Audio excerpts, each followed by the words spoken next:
شريك له وأشهد أن محمدا عبده ورسوله اللهم صل وسلم وبارك على نبينا محمد وعلى آله وصحبه أجمعين أما بعد قال تعالى يا أيها الذين آمنوا اتقوا الله حق تقاته ولا تموتن إلا وأنتم مسلمون. Kepada para asatid, para guru, pengurus DKM, serta Bapak Ibu, jamaah sholat subuh Masjid Al-Husna, rahimani wa rahimakumullah. Pertama, tentu kita semua merasa wajib untuk senantiasa bersyukur kepada Allah Ta'ala, di mana atas segala karunia-Nya, kesempatan subuh pagi hari ini Allah Ta'ala takdirkan kita semua bisa kembali melaksanakan sholat subuh secara berjamaah.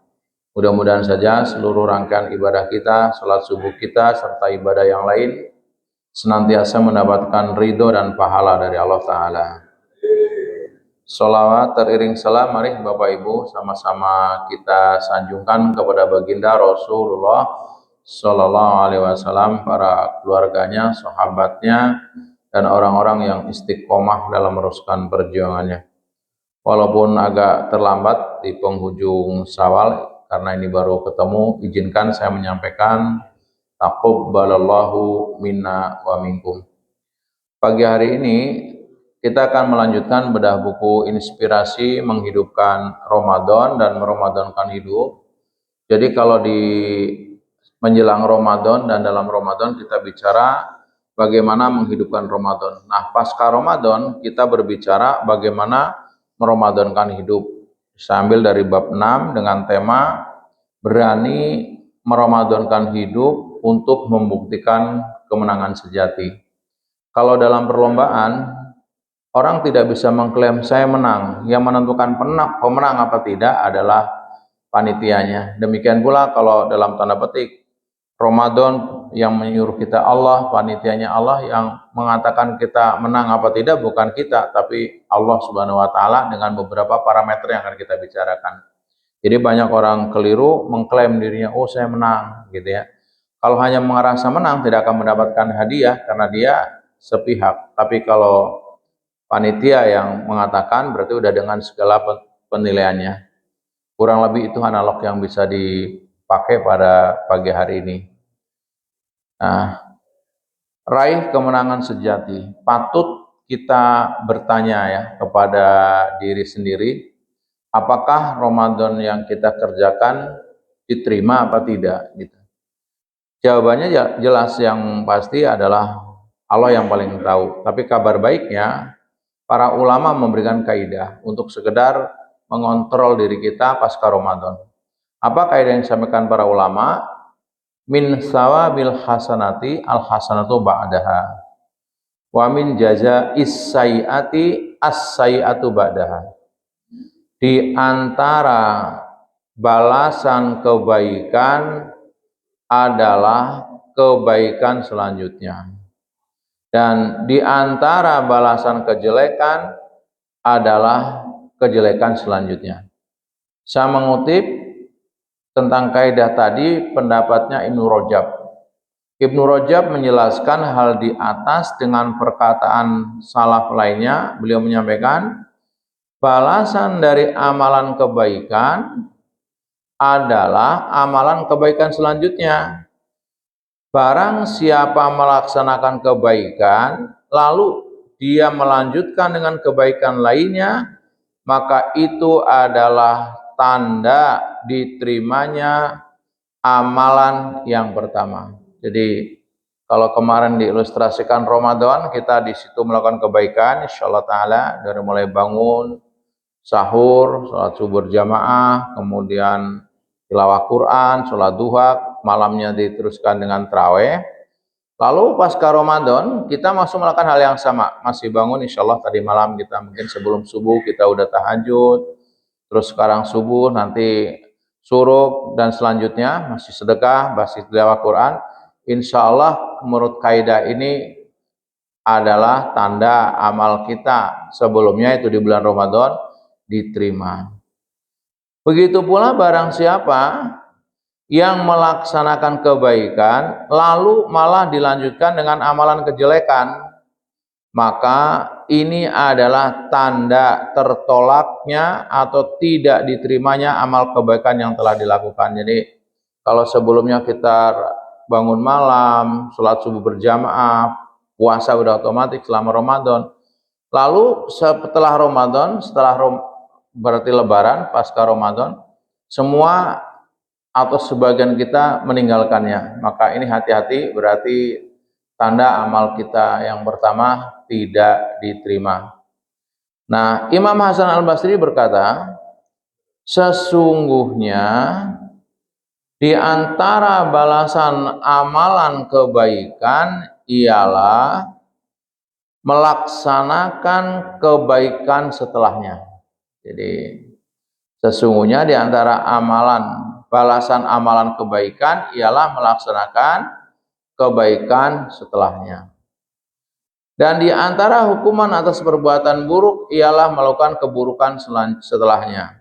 Maka apabila Allah telah menerima amalan seorang hamba, niscaya Allah akan memberinya taufik untuk melaksanakan ketaatan dan memalingkannya dari perbuatan maksiat. Nah, dari kaidah tadi mungkin bisa dibuat gambaran seperti ini. Bapak bisa lihat ke depan ya. Kalau amalan Ramadan kita baik, dilanjutkan pasca Ramadan masih baik. Kalau di sini kita bangun malam, subuh berjamaah, terus duha dan sebagainya, tilawah Quran, sedekah, di sini juga pasca Ramadan, insya Allah amalan kita diterima. Tapi sebaliknya, kalau di Ramadan kita semangat, bangun malam, tahajud, sholat subuh berjamaah, duha, sedekah, tilawah Quran, tapi begitu Ramadan stop semua, atau paling tidak turun drastis gitu. Waspada, jangan-jangan amalan kita di Ramadan tidak diterima. Nah, karena berpisah dengan Ramadan dalam bahasa kita Lebaran bukan berarti berpisah dengan ketaatan. Jadi berpisah dengan Ramadan bukan berarti berpisah dengan ketaatan. Nah, karena itu jadilah pemenang sejati, jangan jadi pecundang yang mengaku-ngaku menang. Para ulama mengatakan kun robbanian walatakun ramadhanian. Jadilah hamba robbani, jangan menjadi hamba ramadhani. Jadi kita disuruh menjadi hamba robbani, bukan hamba ramadhani. Lalu apa bedanya dan apa langkahnya untuk menjadi hamba yang robbani tentunya? Beda antara Ramadhaniun atau hamba robbani dengan hamba Ramadhani dengan robbani. Nah, kita pelajari dulu apa itu Ramadhaniun sebagai gambaran. Ciri kelompok Ramadhaniun.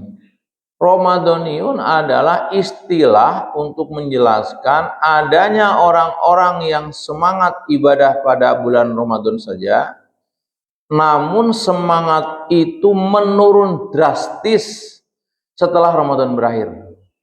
Padahal Ramadan sendiri sebagaimana dijelaskan Allah dalam Al-Quran tidak lain dan tidak bukan adalah hari-hari tertentu, ayyamam ma'dudah. Jadi ada sekelompok orang yang ketika Ramadan begitu semangat beribadah, tapi begitu Ramadan selesai pula semangatnya. Maka ini disebut hamba Ramadhani atau Ramadhaniyun. Padahal Ramadan sendiri ayyamam ma'dudah, hari-hari seperti hari-hari tertentu, seperti hari yang lain bedanya banyak keistimewaan. Nah, lalu setelah seperti buku saya sebelumnya juga, kita mencoba mendiagnosis permasalahannya. Nah, kemudian setelah ketemu, mencoba untuk menterapinya. Sekarang kita mulai diagnosis. Apa yang membuat hal itu terjadi? Kenapa ada orang ketika Ramadan begitu semangatnya, tapi keluar Ramadan semangatnya turun drastis? Apa sebabnya? Tanpa sebab kan kita nggak bisa ngobati, karena itu diagnosis dulu. Secara pemahaman, ketika seseorang masih memahami aktivitas sebagai tujuan, maka kesadarannya untuk mencapai tujuan yang sebenarnya tidak muncul. Puasa Ramadan adalah perintah yang tujuannya adalah agar kita bertakwa. Kalau begitu, puasa Ramadan adalah aktivitas, sarana, sedangkan takwa adalah tujuannya. Ini harus dipahami dengan baik. Beda antara sarana dan tujuan. Karena salah memahami ini fatal. Jadi banyak orang puasa untuk puasa.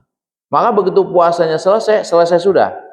Puasa sarana mencapai tujuan. Tujuannya menjadi bertakwa. Seperti kita lihat di awal Ramadan, ya ayyuhalladzina amanu kutiba alaikumus syamu kama kutiba alal ladzina min qablikum la'allakum tattaqun. Coba perhatikan dengan baik. Hai orang-orang yang beriman, diwajibkan atas kamu berpuasa sebagaimana diwajibkan atas orang-orang sebelum kamu agar kamu bertakwa.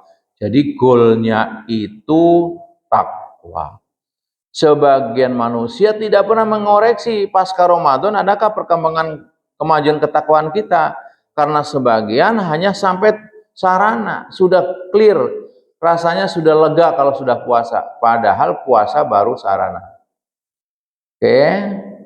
Nah, perintah itu disampaikan Al-Quran terus-menerus sampai hari kiamat. Tentang perintah orang sudah suruh puasa agar goalnya menjadi bertakwa. Puasa adalah aktivitas, sedangkan ketakwaan adalah tujuannya. Begitu kita memahami aktivitas sebagai tujuan, maka kejadiannya adalah menjadi sebatas alumni Ramadan. Kita berpuasa untuk berpuasa, bukan untuk lebih bertakwa. Jadi apa bedanya dengan anak-anak sekolah atau kuliah? Dia tidak bisa membedakan kuliah adalah sarana mencapai tujuan, bukan kuliah untuk kuliah. Karena itu tidak heran kalau banyak misalkan kayak kami ngambil fakultas ekonomi, mestinya kan selesai kuliah bisa dipelajari tentang dagang, tentang bisnis, tentang ya sesuai jurusan gitu ya. Tapi begitu keluar, yang ngambil jurusan marketing misalkan nggak bisa jualan, yang ngambil apa misalkan manajemen nggak juga bisa mimpin. Kenapa? Sebagian masih salah menjadikan kuliah sebagai tujuan. Maka begitu diwisuda rasanya lega sudah selesai.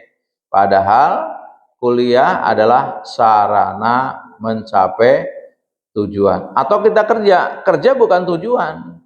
Kerja kita adalah sarana mencapai tujuan. Sibuk kita, sibuk sarana, bukan sibuk untuk sibuk. Apa artinya sibuk kalau nggak produktif? Demikian pula ibadah yang lain seperti sholat. Sholat bukan untuk sholat, tapi sholat ada tujuannya. Innas sholata tanha anil fahsya wal munkar. Jadi goalnya orang puasa harusnya kita ada perubahan, bisa mencegah perbuatan keji dan mungkar. Nah, kalau kita hanya sebatas menjadikan Ramadan sebagai tujuan, padahal itu sarana, yang terjadi apa? Sebelum Ramadan kita tidak semangat ibadah, tidak bisa bangun malam, kurang banyak baca Quran. Begitu Ramadan dilatih tuh dengan sistem Allah. 10 hari pertama mungkin kita masih berat bangun malam, tapi dengan sistem yang Allah buat, suruh sahur semuanya jadi 10 pertama berat, 10 hari kedua ringan, 10 hari ketiga kita sudah membuat habit baru, mudah bangun malam, mudah baca Quran, puasa terasa ringan. Sayangnya begitu karena puasa dijadikan tujuan, begitu selesai puasa ditinggal lagi. Nanti Ramadan latihan lagi. Karena itu Allah menyindir kita di surat An-Nahl ayat 92. wala takunu kallati naqadat ghazlaha min ba'di quwwah, dan janganlah kamu seperti seorang perempuan yang menguraikan benangnya yang sudah dipintal dengan kuat menjadi cerai-berai kembali. Coba Bapak Ibu bayangkan ada seorang perempuan, ini benang dipintal jadi kain, seharusnya tinggal bikin baju atau bikin celana, bikin sarung. Ini enggak, udah jadi kain diurai kembali. Seperti kalau saya baca di beberapa tafsir nih, kisahnya seorang perempuan yang namanya Ritoh Al-Hamko dari Bani Ma'zum. Ritoh anaknya orang kaya, bapak ibunya kaya, tapi qadarullah ujiannya dia lambat menikah. Maka bapak ibunya ikhtiar bagaimana Ritoh dapat jodoh. Dengan izin Allah, akhirnya dia ketemu jodoh masih saudara. Tapi yang menarik adalah ketika habis pernikahan nggak lama kemudian suaminya kabur, membawa hartanya Ritoh. Ada emas, perak, uang, cash kalau sekarang ya, dibawa kabur. Karena itu memang niatnya membangun rumah tangga yang mulia, dia tidak putus asa, dicarilah suaminya. Lama dicari, akhirnya ketemu. Tapi menariknya ketika sudah ketemu, suaminya diajak balik ke rumah untuk membangun rumah tangga yang sebenarnya, ternyata suaminya menyampaikan sebuah alasan yang membuat Ritoh patah hatinya. Apa kata suaminya? Kamu pulang saja, karena saya menikahi kamu dari awal tidak ada rasa cinta. Dan niat saya nikahin kamu, saya ingin mendapatkan harta dari kamu, dan sekarang saya sudah mendapatkannya. Karena itu kamu pulang saja. Pulang dengan gontai, akhirnya stres dia mikirin suaminya tadi. Ada nggak bisa tidur dalam waktu lama, ada menjadi depresi. Nah, dalam keadaan tidak bisa tidur tadi, dia melihat alat pintal ibunya yang ketika itu sudah ada, maka dia mencoba memintal benang dan bisa dipintal. Lalu menariknya, setelah jadi kain, diurai kembali. Tidak sampai di situ, bahkan dia merekrut karyawati, gadis-gadis sekitar rumah dia. Kalau pagi suruh beli benang yang banyak, siangnya karyawatinya itu memintal, nanti malam Rito begadang mengurai kain yang sudah jadi benang yang sudah dipintal, diurai kembali. Begitu selanjutnya, maka digelari Al-Hamko yang artinya bodoh. Nah, kalau kita lihat orang ini bodoh sekali ya, benang dipintal sudah jadi kain diurai. Apa bedanya dengan sebagian manusia? Sebelum Ramadan kita sulit bangun malam, sulit sholat berjamaah, tidak biasa baca Quran. Dengan sistem Allah, selama Ramadan kita dilatih. Sampai bisa, sampai kita punya habit baru sebetulnya.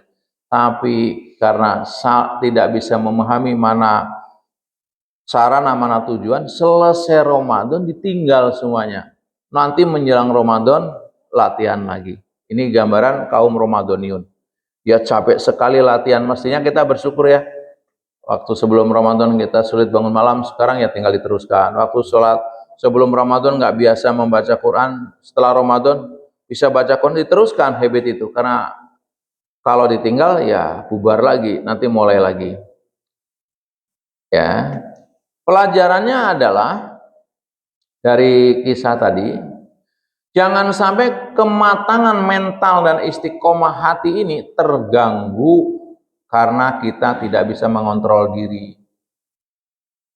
Jangan sampai semangat ketaatan ibadah kita di bulan Ramadan begitu mudahnya hilang hanya karena bulan telah berganti. Kalau begitu, ibadah kita terkait oleh bulan, bukan terkait oleh ketaatan kepada Allah. Jadi karena Ramadan nih semangat, kalau nggak tinggal. Jadi nggak beda begini Pak. Kita nggak sadar ya. Ketika di tanah suci, ketika kita umroh atau haji, coba lihat orang-orang, semangat ibadahnya luar biasa. Baca Quran, dzikir gitu di Masjidil Haram. Begitu balik ke Indonesia, semangatnya hilang lagi. Berarti dia taat kepada Allah. Berarti dia ibadah terikat oleh tempat, bukan terikat dengan ketaatan kepada Allah. Padahal kan perintah jelas, ittaqillah haitsuma kunta. Bertakwalah kepada di mana saja kamu berada, kapan saja. Nah, sebagian orang terikat oleh waktu ataupun terikat oleh tempat. Jadi kalau lagi di Masjidil Haram atau di tanah suci sana, Makkah Madinah, semangat sekali. Begitu pulang hilang semua. Mestinya kan diteruskan. Seperti itu gambarannya. Ya. Nah, karena itu patut kita mencontoh Rasul agar Allah menjaga hati kita. Ya. Doa yang banyak dibaca oleh Rasul salah satunya adalah ya muqallibal qulub tsabbit qalbi ala dini. Wahai Zat yang maha membolak-balikan hati, teguhkanlah hatiku di atas agamamu. Jadi minta kepada Allah biar mau Ramadan, mau nggak Ramadan, mau di Mekah, mau di Indonesia tetap. Ya, ini hati-hati. Saya akan mencoba memberi penjelasan sedikit ya Pak mengenai ini. Hati, kenapa yang diminta kepada Allah? Ya muqallibal qulub, jelas ya. Wahai Zat yang membolak-balikan hati. Berarti siapa yang membolak-balikan hati? Allah Subhanahu wa taala. Hati adalah pusat kendali dan tempat cahaya Allah bernaung. Maka ada istilah God spot kalau istilah originalnya, suara hati. Suara hati. Cahaya Allah bernaung. Makanya hati nggak pernah bohong. Dan semakin kita ngikutin suara hati kita, selamat kita. Karena hati itu baik sekali, ingatin kita suruh sholat tepat waktu, bangun malam, jangan begadang, suruh baca Quran hati. Tapi apa daya hati kita dilawan sama hawa nafsu kita. Dan kita selama ini lebih taat kepada hawa nafsu daripada kepada suara hati. Itu yang membuat sehingga kita patut berlindung kepada Allah. Ya. Tetapi kontrol pada hati sendiri tidak diberikan kepada manusia seluruhnya, melainkan hanya sebagiannya. Dinamika hati dikontrol sebagian besarnya oleh Allah sesuai amal dan perbuatan kita. Karena itu, selain usaha yang maksimal, kita membutuhkan pertolongan Allah agar hati ini tetap istiqomah dalam kebaikan. Mungkin Bapak ada yang pernah baca, itu ada seorang syekh di Timur Tengah, penulis kitab, besar-besar kitabnya, bagaimana dia menghantam tentang ateis, tentang apa. Dibedah di mana-mana buku itu. Tapi qadarullah ta'ala ujian datang. Dia jatuh cinta kepada seorang perempuan ateis. Nikah. Begitu nikah, menulis kitab, melawan Islam sekeras-kerasnya. Dan mati dalam keadaan melawan Islam. Ini hati-hati Bapak. Jangan terlalu pede. Kita banyak lihat di sana orang yang kemarin kelihatannya soleh, akhirnya seperti apa? Akhwat-akhwat yang nampil di TV hari berhijab, besoknya hijabnya hilang, bahkan pakaiannya mengerikan.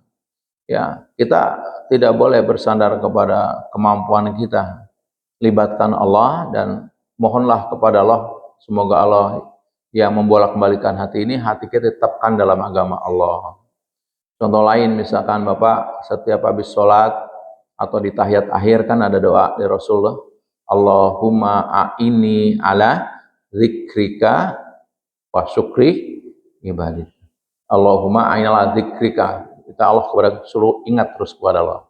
Tentang hati. Karena itu sepatutnya kita terus mendawamkan doa ini.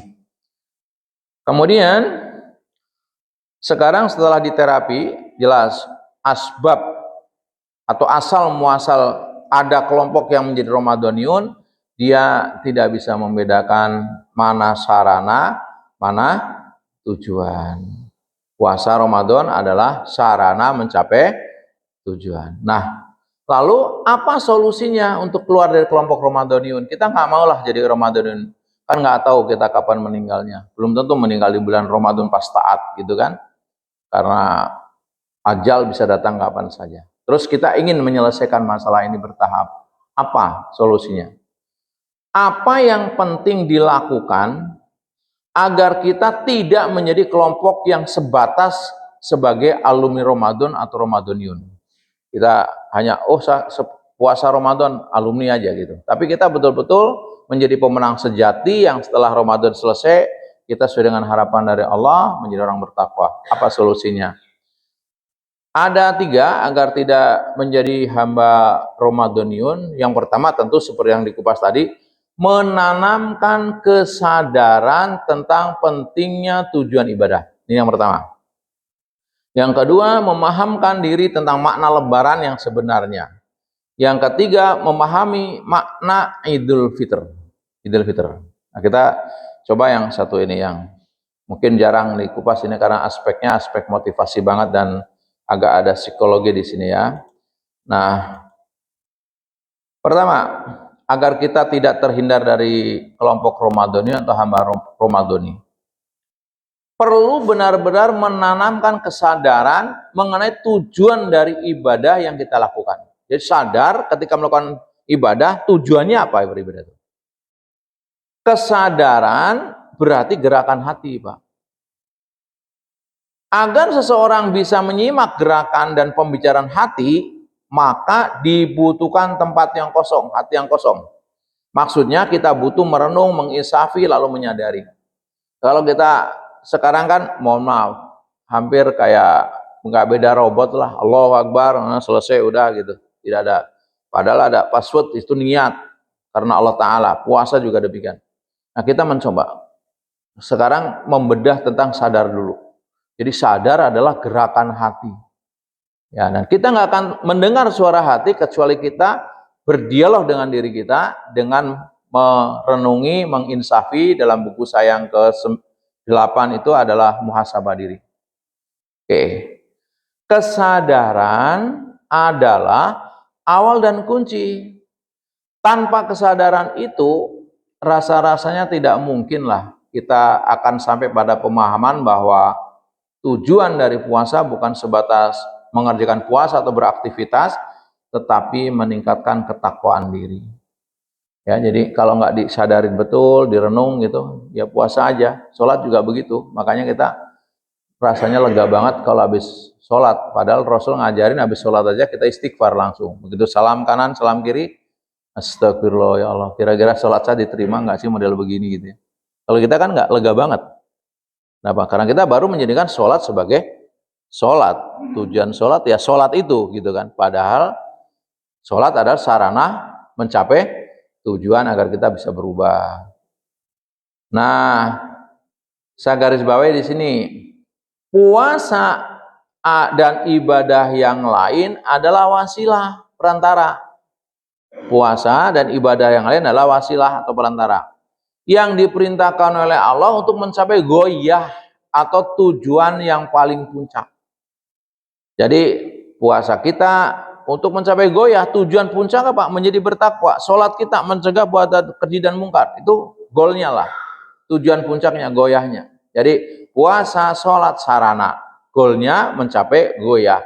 Tujuan puncak lah, lebih gampangnya. Inti yang dilakukan kita apa? Seperti orang bekerja, apa sih tujuan puncaknya? Mencari nafkah yang halal yang diberikan untuk keluarga, mengembangkan karir, berbagi ilmu, itu ya tujuan kerja. Bukan yang penting kerja ya. Kalau yang penting kerja ya nyapu jalan aja bolak-balik kerja. Yang penting sibuk ya, sibuk aja jalan-jalan. Mohon maaf, orang gila kayak apa sibuknya, bolak-balik gitu kan. Sibuk gitu. Jadi banyak orang terjebak, dia sibuk untuk sibuk. Padahal sibuk untuk produktivitas. Ini ibadah juga demikian. Ibadah adalah sarana ya untuk mencapai goyah, tujuan puncak. Saya jelaskan sini. Kebanyakan orang tidak sampai pada kesadaran tersebut karena sebagian besar waktunya tidak digunakan untuk merenung, menginsafi dan menyadari, melainkan untuk memikirkan orang lain dan kejadian. Jadi hati kita dan pikiran kita hari ini Pak, di zaman era sekarang ini sibuk untuk memikirkan kejadian, sibuk memikirkan orang lain. Gak pernah sempat mengosongkan sehingga kita bisa merenung, bisa menginsafi. Ini ya. Apalagi di zaman sekarang di mana berita sudah masuk ke diri kita, ke kamar kita, bahkan dibawa kemana-mana melalui telepon genggam. Pikiran kita disibukkan untuk memikirkan berita mengenai orang lain dan kejadian, sehingga suara hati tidak terdengar lagi. Sadar apa tidak sekarang? Kita mau sholat aja masih ngelihat HP sebagian orang.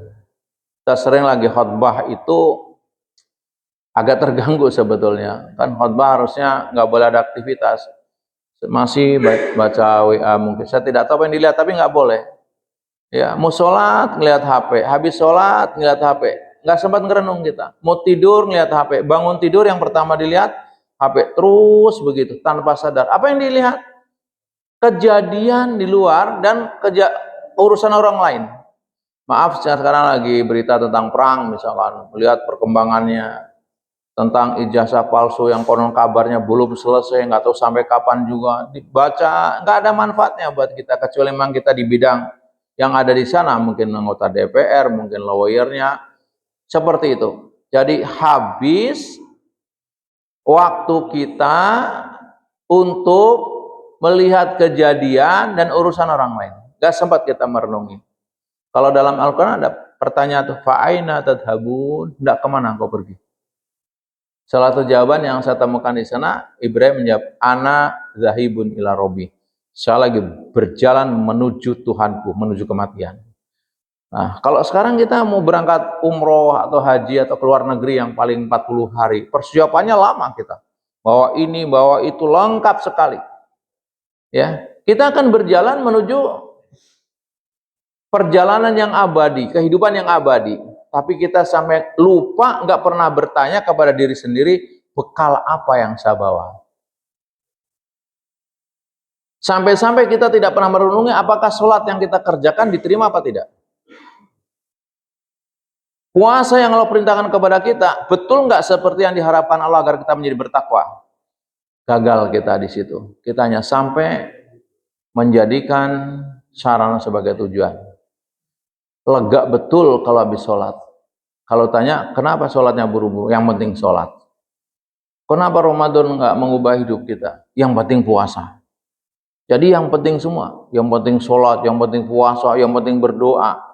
Ini yang terjebak kita menjadikan sarana menjadi tujuan. Padahal ibadah kita adalah sarana mencapai tujuan. Kenapa demikian? Karena kita tidak pernah sadar. Kenapa kita nggak pernah sadar? Karena kita nggak pernah mengosongkan hati dan pikiran kita. Terpenuhi oleh berita kejadian terus menerus. Jadi kayak pengen tahu yang nggak bermanfaat. Ya, kalau di buku matematika saya ada pelajaran bagaimana belajar kepada penduduk akhirat. Kenapa mereka menyesal ketika di hadapan Allah? Itu panjang, itu ada satu bab sendiri itu tentang itu. Itu renungan-renungan itu. Baik, nah sebegitu pentingnya Pak kesadaran itu, maka Islam menjadikan niat sebagai pokok dalam ibadah. Banyak ulama yang menyimpulkan bahwa niat adalah rukun ibadah.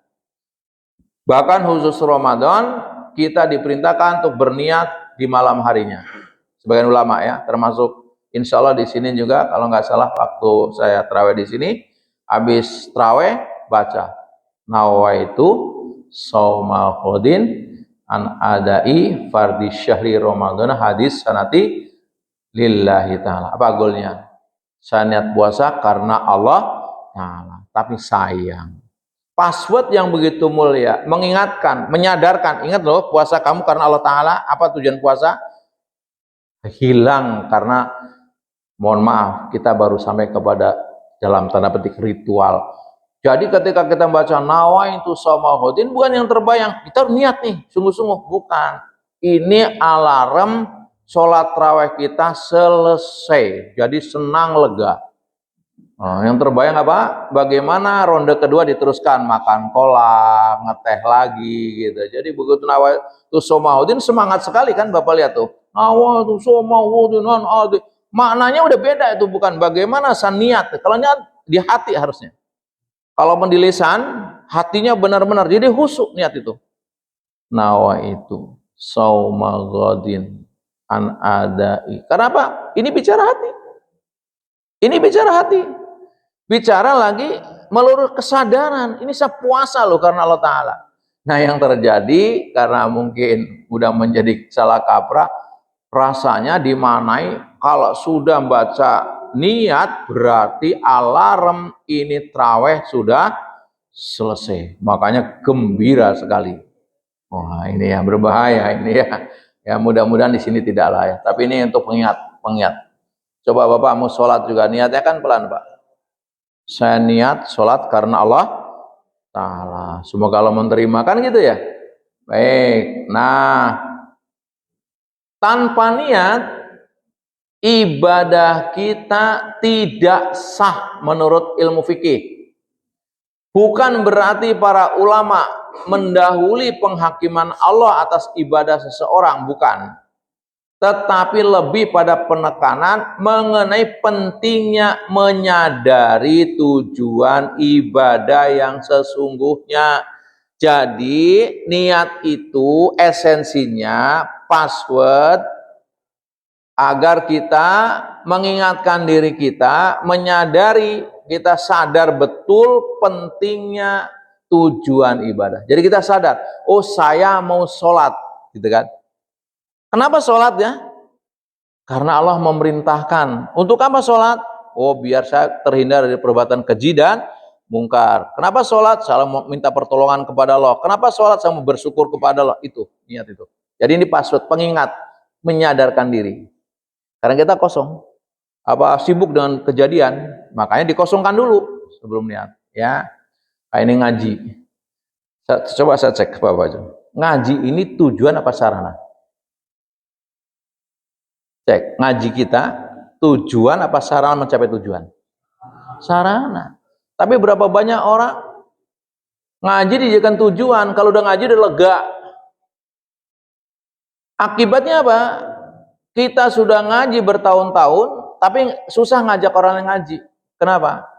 Orang lain yang diajarkan tidak hanya punya telinga dengarkan ajakan kita, dia juga mohon maaf punya penglihatan.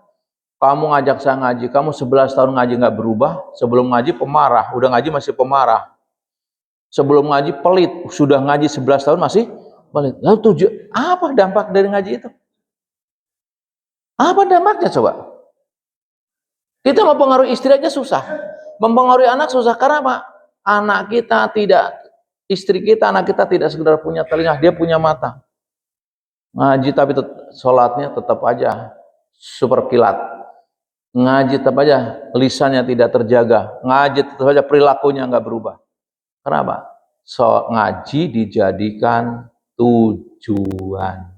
Padahal ngaji adalah sarana mencapai tujuan. Dengan ngaji diingatkan kayak sekarang nih. Sederhana yang saya sampaikan, tidak muluk-muluk. Tapi kalau betul kita menghayati Dewa pulang, iya berarti selama ini saya kurang sadar. Mulai malam hari ini saya siap, kalau mau sholat saya benar-benar hati saya kosongkan, perenungan ini jangan-jangan sholat terakhir, gitu kan? Puasa ini jangan puasa terakhir.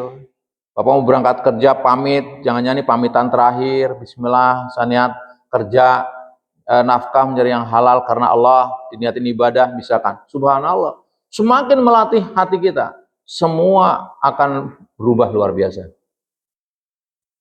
Berubah luar biasa. Beda orang yang mengerjakan sesuatu dengan sadar mengerti goyah dari yang dikerjakan, tujuan puncaknya, dengan tidak. Ya. Dan balasannya terus. Mungkin Bapak pernah ketika kita belajar matematika kan ada penyebut pembilang ya kalau bagian itu. Kalau misalkan Bapak mengerjakan amalan 10 dibagi 10 harapannya juga dapatnya cuma 1.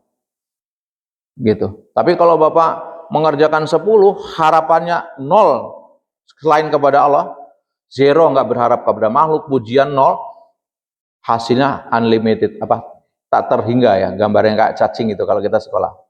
10 dibagi 0. 10 amal kita bukan apa saja, niat saya karena Allah deh, bukan karena pujian, bukan karena ingin populer, bukan karena kelihatan soleh, bukan. Saya melakukan karena Allah, balasannya tak terhingga. Rumusnya begitu. Makanya orang yang selalu melatih dirinya selalu menyadarkan dirinya kualitas hidupnya luar biasa. Seluruh aspeknya luar biasa. Karena apa? Yang dia kerjakan persembahan untuk Allah semuanya. Ya, sehingga kita mendapatkan balasan yang tidak terhingga. Baik. Ini yang pertama. Kalau kita menterapi, kenapa sebagian kita manusia ya, mudah-mudahan kita tidak termasuk di dalamnya. Kenapa ketika Ramadan semangat, keluar dari Ramadan turun drastis? Setidaknya pengingat kita lah. Punten, ini kan kita sudah habis Syawal ya hari ini insya Allah Ta'ala. Kalau ada yang kemarin belum Syawalan, saya pikir harus nekat mulai besok Senin Kemis atau Ayyamul Bid lah. Latihan puasa yang sebulan masa ditinggal begitu saja. Sayang toh. Yang sudah Qurannya udah tidak dipegang lagi, mari diulang-ulang lagi dibaca. Ya mungkin kita nggak kayak waktu Ramadan kan suasana. Mungkin di Ramadan 1 juz baik lah. Kalau sekarang minimal selembar 2 lembar. Atau Bapak punya surat-surat istimewa yang Bapak suka ya dibaca kan, gitu ya. Biar apa? Jangan terlalu jauh lah. Kembali yuk menghidupkan Ramadan, biar meramadankan hidup. Amalan Ramadan dibawa dalam kehidupan. Yang kedua, kenapa terjadi Ramadaniun? Karena salah memahami makna lebaran. Ini saya pernah sampaikan, saya ulang lagi. Makna lebaran yang selama ini diartikan oleh kita lebar selesai. Ini dari bahasa Jawa. Saya tidak menemukan kitabnya, tapi saya membaca literasinya bahwa maksudnya kitab aslinya saya nggak tahu. Tapi katanya ini Sunan Kalijaga walau alam ya. Saya cuma mengutip bahwa lebaran dari bahasa Jawa, yang pertama lebaran artinya selesai, tapi selesai di sini bukan berhenti. Lebaran bukan berarti lebar atau selesai dari ibadah dan ketaatan. Kalaupun selesai, maknanya koma, yakni berhenti sejenak untuk siap melanjutkan dengan amal ibadah berikutnya. Contoh, selama 30 hari Ramadan kan kita puasa. Tanggal 1 stop, jangan puasa lagi, haram tuh. Berhenti sejenak. Tanggal 2 udah disuruh puasa lagi. Puasa Syawal. Kalau dulu di pesantren ada istilah lebaran ketupat, nggak tahu di tradisi Bapak ada nggak zaman saya kecil. Maksudnya puasa 6 hari lagi baru lebaran yang berikutnya gitu ya tradisi. Tapi intinya lebaran bukan lebar selesai udah wes bablas angin ya. Berhenti sejenak untuk kemudian siap ibadah berikutnya. Berhenti sejenak, siap pekerjaan berikutnya. Dalam Quran dikatakan faida faro tafan sob. Maka apabila kamu telah selesai dari satu urusan, kerjakanlah dengan sungguh-sungguh urusan yang lain. Segala urusan lain. Nah kita nggak, kalau lebaran kayaknya udah lepas merdeka itu sampai berhari-hari bablas, ketemu lagi Ramadan lagi. Nah, ini kan luar biasa. Oke. 10 menit ya. Ini baru tambah 10 menit biar dapat waktu. Nah, yang kedua, lebaran ternyata laburan maknanya. Yang berarti memberi warna cat putih bersih tanpa noda. Saya tidak tahu di tradisi tempat lain, di tempat saya Cilacap, yang dari Nusa Kambangan tahu. Kalau mau lebaran kan orang tua kita dulu ngecat dinding sama pagar tuh pakai kapur ya. Coba tujuannya untuk apa itu? Membersihkan noda. Dinding kita yang banyak anak-anak coret-coret, kecipratan tanah kalau di kampung, dicat lagi biar apa? Nodanya bersih. Mananya apa? Kalau Ramadan kita dikerjakan dengan baik, berarti kita menjadi orang bertakwa. Ciri bertakwa salah satunya suka laburan, suka membersihkan hati kita dari kotoran-kotoran. Dalam Quran dikatakan surat Al-Imran 135, walladzina idza fa'alu fahisyatan aw dzalamu anfusahum dzakarullaha fastaghfaru lidzunubihim. Dan juga orang-orang yang apabila mengerjakan perbuatan keji atau menganiaya diri sendiri, mereka ingat akan Allah lalu memohon ampun terhadap dosa mereka. Jadi orang yang bertakwa dengan orang yang tidak bertakwa sama-sama namanya manusia tetap berbuat salah, sama, bukan berarti orang takwa nggak ada salah. Bedanya kalau orang bertakwa cepat mohon ampun, segera mohon ampun. Kapan waktunya yang paling efektif? Dalam surat Ad-Dariyat surat 51 ayat 17, ciri bertakwa kanu qalilam minal laili ma yahjaun wabil asharihum yastaghfirun. Mereka orang bertakwa itu sedikit tidur di waktu malam dan di waktu sahur mereka beristighfar. Itu sebabnya selama Ramadan kita dilatih untuk bangun sahur. Untuk apa? Nanti pasca Ramadan kita bangun kayak tadi, sebagian kita ada yang setengah 3, jam 4, istighfar. Namanya laburan. Jadi benar memang selesai Ramadan berarti harus laburan, maksudnya itu. Yang ketiga laburan berarti luberan. Ini kalau ada air gelas isi penuh luber. Ya, yang berarti mengalirkan harta dan apa yang kita punya dalam kondisi apapun. Orang yang puasanya baik sampai kepada tujuan menjadi bertakwa, ciri bertakwa pandai luberan. Dalam Quran surat 3 ayat 134 dikatakan, siapa orang bertakwa? Alladzina yunfiquna fis sarra'i wad-dharra'i. Yaitu orang-orang yang menafkahkan hartanya baik di waktu lapang maupun sempit. Seperti kita zakat fitrah aja, nggak perlu kaya.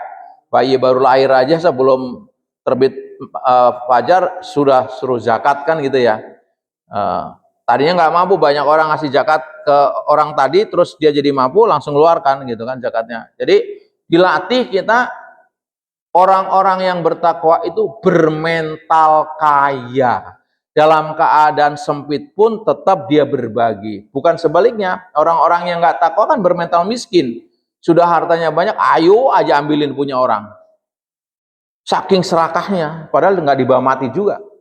Nah, orang takwa nggak dibuat bermental kaya.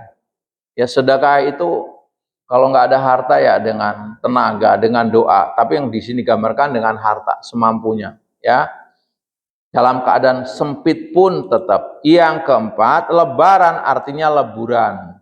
Lebur itu yang berarti menghapus dosa antara saudara atau memaafkanlah dengan orang lain. Karena ciri orang bertakwa, kalau dia puasanya bagus, tujuannya tercapai menjadi bertakwa, salah satu cirinya apa? Wal kadziminal ghaidha wal afina 'anin nas. Dan orang-orang yang menahan marahnya dan memaafkan kesalahan orang. Coba Bapak perhatikan ke depan. Ini ada saya bikin prinsip kebaikan tertinggi, ihsan. Kalau Bapak mau tahu orang yang paling jelek akhlaknya, paling bawah itu orang yang membalas kebaikan dengan keburukan. Ada orang berbuat baik tapi malah mungkin difitnah, atau gampang inilah kalau bahasa canda, ada orang dikasih THR 100.000, yang dikasih THR marah-marah, kenapa cuma 100.000, kamu kan orang kaya, pelit banget sih. Nah, ini kan kacau gitu kan. Artinya Pak, kebaikan dibalas dengan apa? Keburukan. Puncaknya adalah membalas keburukan dengan kebaikan. Ini ada orang fitnah, kayak Hasan al-Basri difitnah, digibah orang. Ngasih itu kepada muridnya, saya, ayo beli 3 keranjang buah, dibagi kepada yang gibah masing-masing 1 keranjang. Loh, dia kan menggibah imam, kok dikasih? Saya alhamdulillah dibantu sama dia, dikurangi dosanya. Nah, orang nggak akan bisa memaafkan dengan lapang dada, nggak bisa, kecuali orang tadi, orang yang sudah mencapai bahwa dia makomnya tahu bahwa memaafkan ciri orang bertakwa. Dia tahu balasan dari Allah, ya. Nah, kalau diurutkan, yang paling buruk membalas kebaikan dengan keburukan, di atasnya membalas keburukan dengan yang lebih buruk, dia diburukin, buruk lagi gitu ya. Yang di atasnya membalas keburukan dengan keburukan yang sama, dipukul 1 baliknya 1. Yang di atas membalas kebaikan dan kebaikan yang sama. Ya kita membalas kebaikan biasa kan? Atau di atasnya lagi membalas kebaikan yang lebih baik, bagus, tapi dia dibagiin dulu. Paling tinggi kedudukan ihsan adalah membalas keburukan dengan kebaikan. Itu kalau orang mencapai puasa sampai tujuan. Itu yang dikatakan puasanya iya, tapi habis puasa masih marah-marah, masih susah memaafkan, berarti tidak sampai tujuan. Demikian Bapak. Yang selanjutnya adalah yang ketiga, memahami makna Idul Fitri yang sebagian kita dikaitkan dengan kembali suci, menurut saya lebih baik ditambahin semoga lah, jangan mengklaim diri. Karena ketika mengatakan kembali suci seperti bayi baru lahir, Allah tegur di surat An-Najm, wala tuzakku anfusakum wa a'lamu biman taqwa. Jangan kamu mengatakan dirimu suci. Dia Allah yang paling tahu orang yang bertakwa. Jadi kalau Bapak harus mengatakan kembali suci, ditambahlah semoga, jangan terlalu pede, jangan mengklaim gitu ya. Seperti itu Idul Fitr. Jadi lebih dipahami dengan baik. Terima kasih sudah menemenin saya. Jadi pagi hari ini kita mencoba mendiagnosis kesalahan kita. Kenapa ya kita menjadi Ramadhaniun? Tadi sebabnya yang utama adalah kita kurang menyadari, tidak bisa membedakan mana sarana, mana tujuan. Yang kedua, sebagian kita salah memaknai makna Lebaran. Yang ketiga, salah memaknai makna Idul Fitri. Mudah-mudahan dengan materi ini mengingatkan kita lah yang sudah menjadi terpapar Ramadhaniun, minimal berkurang. Kembalilah ya, teruskan amaliyah kita selama Ramadan, yang biasa bangun malam, yang bisa tilawah Quran, semampu kita. Jangan ditinggalkan sampai kemudian turun, nanti baru ketemu Ramadan lagi, kita mencoba latihan lagi. Demikian, semoga ada manfaatnya. Kalau ada yang benar datang dari Allah Ta'ala, kalau ada yang salah dari saya pribadi, barangkali ada yang ingin menambahkan atau bertanya, kalau saya bisa jawab, saya jawab. Kalau enggak, kita cari bersama-sama. Tidak ada. Oh, Pak Ustadz, silakan. Assalamualaikum warahmatullahi wabarakatuh. Waalaikumsalam warahmatullahi wabarakatuh. Sangat menarik, terutama dalam uraian ibadah kita, yaitu sarana dan tujuan. Iya, Pak Ustadz. Di dalam dialekasi sarana tadi ada satu sikap dan motivasi yang sangat penting, yaitu niat. Jadi semua apapun yang kita lakukan dalam ibadah memang dasarnya. Tapi adakah motivasi yang lain daripada niat untuk menjelaskan kembali sarana dan tujuan? Baik. Terima kasih. Assalamualaikum warahmatullahi wabarakatuh. Waalaikumsalam warahmatullahi wabarakatuh. Kalau kita melakukan sesuatu ini yang paling puncak kan, misalkan gini, kalau Bapak beli barang kan yang berkualitas tinggi, tidak palsu gitu. Dalam ibadah juga kita ingin sesuatu yang paling puncak, goyah tadi. Goyahnya ya niatnya karena Allah Ta'ala. Kalau orang udah percaya kepada Allah, sifatnya tambahan, balasan-balasan yang dijanjikan Allah udah automatically.